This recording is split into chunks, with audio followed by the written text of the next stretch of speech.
Hello दोस्तों, स्वागत है आपका आज की वीडियो में। आज की वीडियो बहुत ही अर्जेंट वीडियो थी क्योंकि मार्केट में एक कह सकते हैं आप नया भूचाल सा आ गया है, जिसकी वजह से आपने देखा होगा मार्केट में प्राइस डाउन चल रहा है। लेकिन ऐसा हुआ क्या है? एक्चुअली में बाइनेंस का नाम तो आप जानते ही हैं। बाइनेंस वर्ल्ड का नंबर 1 क्रिप्टो एक्सचेंज है, जहाँ पर आप क्रिप्टो बाय सेल और इंट्राडे ट्रेड करते हैं।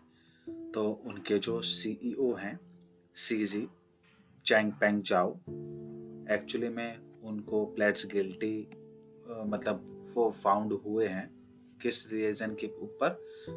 मनी लॉन्ड्रिंग वॉयलेशन के ऊपर, वो भी यूएसए के अंदर।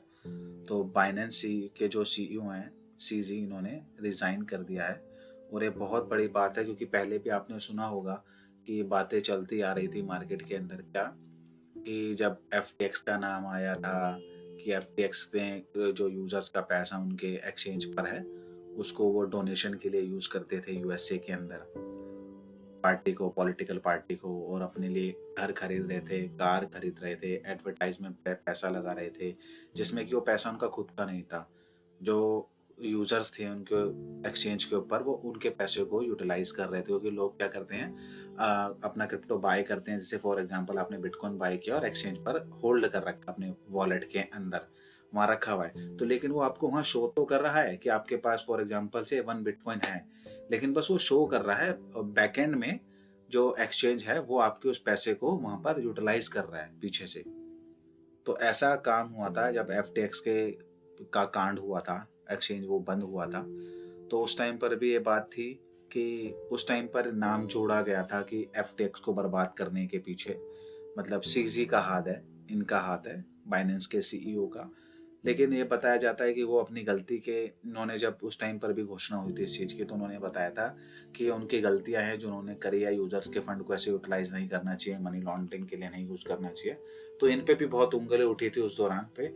लेकिन हमेशा क्या था कि एक चीज़ थी, सीजी की एक बात माननी पड़ेगी कि कुछ भी था मार्केट के अंदर, कितनी भी फंड आती थी, सीजी उसी दौरान यानी विद इन 24 आवर्स के अंदर अंदर उनका ट्वीट जरूर आ जाता था उनके ट्विटर हैंडल से, ऑन द स्पॉट। कोई भी मार्केट के अंदर उल्टी सीधी खबर आ रही है, कुछ आ रही है, फंड से रिलेटेड कोई बात है, कोई कह देता था कि बाइनेंस पर भी फंड आपका सेफ नहीं है, बाइनेंस भी एक घपलेबाजी कर रहा है। लेकिन एक चीज सीजी की क्या बहुत अच्छी थी, सीजी एज अ सीईओ, कि उन्होंने हमेशा अपने यूजर का पैसा, जो फंड था जितना भी, उनका कभी भी मिसयूज नहीं किया अपने पर्सनल यूजेस के लिए या फिर मार्केटिंग एडवर्टाइजमेंट के लिए, उसको कभी यूटिलाइज नहीं किया। और हमेशा वो उसी दौरान ट्वीट कर देते थे कि नहीं, आपके फंड सेफ हैं, या फिर ये जो भी मार्केट के अंदर न्यूज़ आ रही है फंड है, इससे बाइनेंस का कोई रिलेशन नहीं है, लेना देना नहीं है। तो ये जो अभी जो ये जो सीन सारा हुआ है, ये सारा हुआ यूएसए के अंदर, क्योंकि Binance.com वर्ल्ड वाइड अलग है और Binance.us, जिसकी एक्सटेंशन .us है, वो अलग है। तो यूएसए में इनके ऊपर जो आरोप लगाए गए हैं वो इन्हीं चीज़ों को लेके गए हैं कि उस को वहाँ पर उन्होंने, यानी जो Binance.us था, वहाँ पर जो भी फंड था, जैसे कि होता क्या है कि कंपनी के पास पैसा है तो वो क्या करती है, अपना पैसा इधर से उधर ट्रांसफर करती रहती है। कि जैसे इन्होंने क्या किया होगा उस दौरान, क्योंकि ये आरोप इन पे पहले भी लगा था कि जो Binance.us था उस पर जो फंड था इन्होंने ट्रांसफर कर दिया था Binance.com पर, जो इंटरनेशनल है, यानी जिसे हर कंट्री यूज करती है, .com जो आता है एक्सटेंशन, तो उस पर ट्रांसफर किया था। तो ये जो यूएसए के अकॉर्डिंग है, ये मनी लॉन्ड्रिंग लॉस के अंदर आता है कि फंड का ऐसे ट्रांसफर। और देखिए, इतने बड़े लोग हैं ये लोग, ये कोई छोटे मोटे लोग तो है नहीं। हो सकता है भैया इतनी बड़ी हस्ती है तो उन्होंने पॉलिटिकल पार्टी को लेकर या दूसरी किसी कंट्री में किसी चीज को लेकर अपना पैसा मतलब इधर से उधर किया भी हो। तो इसका भी ऐसा कोई, इतना बड़ा एक्सचेंज है तो और इन लोगों को तो ऑफर आते ही रहते होंगे। तो क्या पता इन्होंने इस चीज उसके अंदर कि जैसे आप 10-100 करोड़ का करा दीजिए, इधर से उधर फंड ट्रांसफर करा दीजिए तो उसमें आपको 10% मिल जाएगा, ऐसा दिखाते हैं, बताते हैं सारी चीजें। तो हो सकता है इसके ऊपर भी। और ये भी हो सकता है भैया, क्योंकि देखिए अब बिटकॉइन का ईटीएफ के बारे में बात चल रही है, तो जितनी भी सारी कंपनीज है जो ट्रिलियंस डॉलर्स ऑफ कम की है, जैसे ब्लैक रॉक हो गए और स्क्वायर्स हो गया, है ना, तो ये सारी कंपनियां हैं कहाँ की? ये सारी की सारी कंपनियां हैं यूएस की।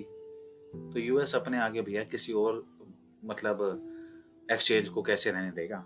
ऑब्वियस है ना, उन्हें तो गिरा, कंपटीशन है ना भैया मार्केट के अंदर। कल को अगर इतना पैसा आता है, ट्रिलियंस ऑफ डॉलर्स बिटकॉइन में आएंगे, तो ये जो आप सीजी है, बाइनेंस के सीईओ, तो ये तो राजा महाराजा बन जाते, ठीक है ना, क्योंकि इनके एक्सचेंज पे तो ऑलरेडी इतने पहले से इतने बिटकॉइन है।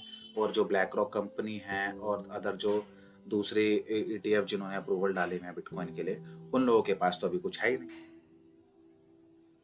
तो क्या होगा, पैसा डालेंगे वो, लेकिन ऑब्वियस है ना, जो फर्स्ट कम फर्स्ट सर्व, ये लोग पहले आए हैं तो इनको ज्यादा प्रॉफिट मिलेगा, तो हो सकता है इनको भी मार्केट से एक तरीके से आउट करने के लिए ये प्रोसीड सारा किया गया हो।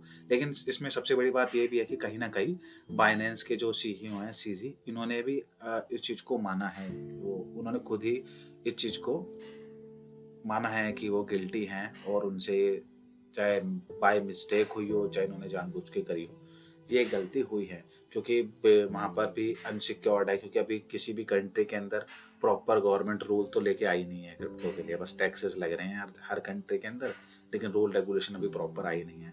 तो उनका कहना है कि आप अनरजिस्टर्ड सिक्योरिटीज, मतलब ये क्रिप्टो को आप लोगों को वो कर रहे हैं, सेल कर रहे हैं, सेल परचेज कर रहे हैं इसके अंदर, हाँ। मनी लॉन्ड्रिंग तो वैसे हो ही जाएगी जब इसके अंदर गवर्नमेंट की नीड नहीं है।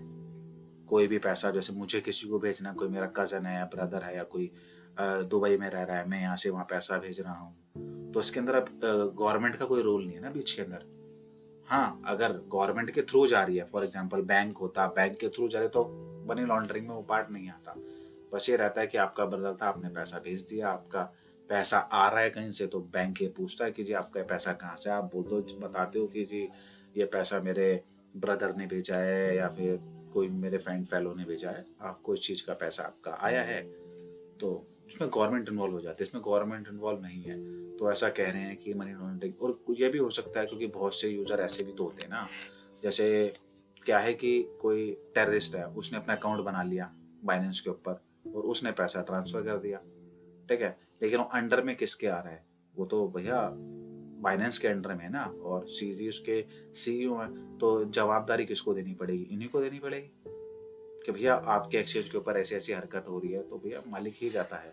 तो उन्होंने इस चीज़ को माना भी है। तो इनके ऊपर जो जस्टिस ऑफ डिपार्टमेंट है, उन्होंने 4.3 बिलियन डॉलर इनसे लिया है इस चीज़ को सेटलमेंट करने के लिए, इन चीज़ों को ख़त्म करने के लिए। अभी यही चीज़ बताई जा रही है कि इतना पैसा इनसे मांगा गया है, और अभी इनके ऊपर केस भी चलेगा, केस भी चलेगा, जिसकी सुनवाई शायद अभी कहने में आ रहा है कि शायद फरवरी से चालू हो, क्योंकि अभी इन्होंने किया क्या है, इन्होंने अभी तकरीबन 50 बिलियन या कुछ अपना बेल का भी, ये इसमें था, इस फर्स्ट वाले में ही है वो, ये थोड़ा सा नीचे करते हैं, ये रहा 4.3। तो इन्होंने एंटी मनी लॉन्ड्रिंग के जिनके ऊपर फाइन वाइन जो लगे हैं, जो भी था वो इनको दिया गया है कि भैया एक तरीके से क्रिप्टो के किंग थे ये, कोई छोटा मोटा बंदा तो था नहीं। और हाँ, ये रहा पर्सनली पे, इन्होंने पर्सनली पे करे हैं, disparate from all involvement with Binance, 50 million dollar इन्होंने लग दिया है। और वहाँ पे जो जस्टिस ऑफ डिपार्टमेंट है, उन्होंने ये भी कहा है कि आपको, यानी बाइनेंस के सीईओ के पद से भी रिजाइन करना पड़ेगा। तो इन्होंने इसी चक्कर में इन्होंने रिजाइन भी किया है, और इन्होंने इस चीज़ के बारे में ट्वीट भी किया है, आप देखेंगे यहाँ CNN बिजनेस पे भी यही न्यूज़ है। क्योंकि परसों से थोड़ा सा ये न्यूज़ ना, वो कहते हैं ना, लीक हो जाती है, तो बाहर हो गई, लीक आ गई थी न्यूज़, तो मार्केट थोड़ा सा up down up down up down चल ही रही थी। तो अब लोगों का ये मानना है कि क्या होगा जब पहला वर्ल्ड का नंबर 1 एक्सचेंज है बाइनेंस, उसके साथ ऐसा हो रहा है कि हमारे क्रिप्टो सेफ हैं या नहीं है। देखिए, मैंने आपको पहले भी अपनी वीडियो में बताया है कि आपका जितना भी कोई भी फंड होता है, वो कभी भी किसी के एक्सचेंज पे मत रखिए। अगर आप स्पॉट ट्रेडिंग करते हैं, आप लॉन्ग टर्म के लिए होल्ड करते हैं, तो आप अपने फंड को एक्सचेंज पे मत रखिए। आप क्या करिए, अपने हार्डवेयर वॉलेट में या सॉफ्टवेयर वॉलेट में उस फंड को बाई करने के बाद ट्रांसफ़र करके वहाँ रख लीजिए। क्योंकि क्या होता है, मार्केट में एक्सचेंजेस आते जाते हैं, कुछ नहीं है, ये तो लोग भैया बिजनेस कर रहे हैं। बिटकॉइन कहीं नहीं जाने वाला, बिटकॉइन 10 साल से पुराना हो चुका है, पहले कहीं नहीं गया। इतने सारी गवर्नमेंट ने कोशिश कर लिया अलग अलग कंट्री के, तब कहीं नहीं गया। अब तो रूल रेगुलेशन लाने की बात हो रही है, क्योंकि इसे बैन नहीं कर सकते, और ना ये फ्यूचर में आगे कहीं जाने वाला है, ठीक है ना। लेकिन क्या होता है, एक्सचेंजेस नए नए मार्केट में आते हैं, राजा भी बनते हैं, जैसे भैया बाइनेंस था, ये भी तो जीरो से ही स्टार्ट हुआ था ना, सारी फैसिलिटी प्रोवाइड करा कर। तो ये भी अब भैया इतने ऊपर तक आया, राजा बना, सब कुछ प्रोवाइड कराया, इन्होंने भी सारी फैसिलिटी दी। अब हुआ, लेकिन इसमें डरने वाली बात है नहीं, क्योंकि सीजी ने खुद ही रिज़ाइन किया है, इन्होंने अपनी गलती को माना है। और अब इसके बाद जो नए सीईओ हैं उनकी भी घोषणा हो चुकी है। जो अब नए जो इसके सीईओ बनेंगे उनका नाम है रिचर्ड टैंग। ये है जो ऑफिस है, ये इन्हीं की बाइनेंस की कंपनी में कोई ना कोई एक, वो कहते हैं ना इनके बड़ी बड़ी कंपनियों में बोर्ड ऑफ डायरेक्टर्स होते हैं, होते हैं। तो उन्होंने आपस में वोटिंग करके या कुछ करके इनको, इनसे सहमत हुए हैं कि इनको बनाना चाहिए बाइनेंस का नया सीईओ। तो अब ये संभालेंगे बाइनेंस का कारभार जो भी है, क्योंकि ऐसा कुछ नहीं है कि अभी भी बाइनेंस पर इतनी कोई अटैक ऐसा हो गया है कि आपके फंड सेफ नहीं है या बाइनेंस के पास पैसा नहीं है। वो सारी चीज़ ओके है, बस हाँ एलिगेशन उनके ऊपर लगे थे, सीजी के ऊपर, उन्हें मान लिया। और वो अपना जो भी अब उनके साथ आगे होगा कार्रवाई, जो भी आगे की ओर चलेगी, वो अब देखा जाएगा उनके साथ जो भी होगा। लेकिन बाइनेंस अभी सेफ है। कुछ लोग डर के मारे अपना पोर्टफोलियो बाइनेंस से शिफ्ट कर रहे हैं दूसरे एक्सचेंजेस पर या किसी पर।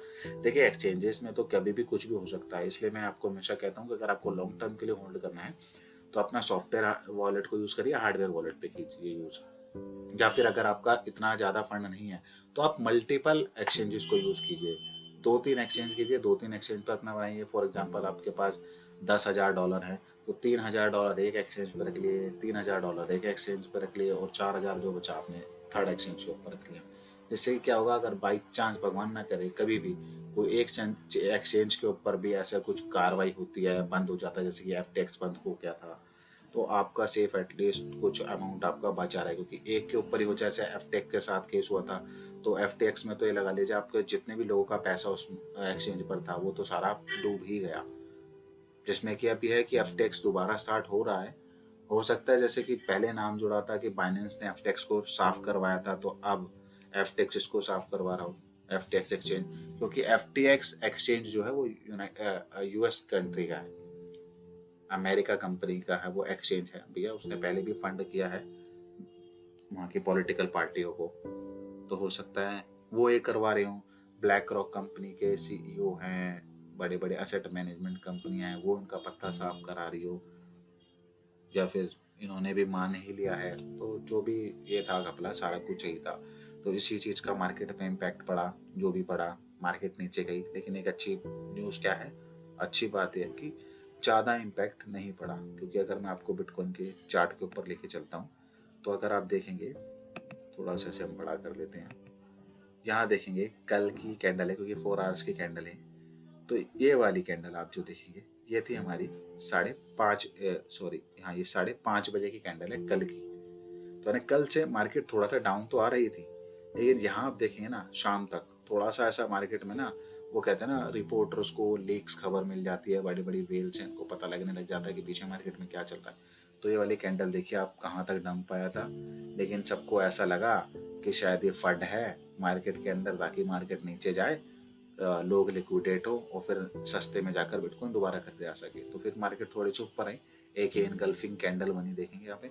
लेकिन उसके बाद जब ये रात को 1:30 बजे जब आना था कि भैया क्या है क्या नहीं है, सीईओ जो है बाइनेंस के, उनके साथ मीटिंग थी रात का 1:30 बजे का, क्योंकि इंडियन टाइम जो था वो यहाँ पे रात को 1:30 बजे तक का था।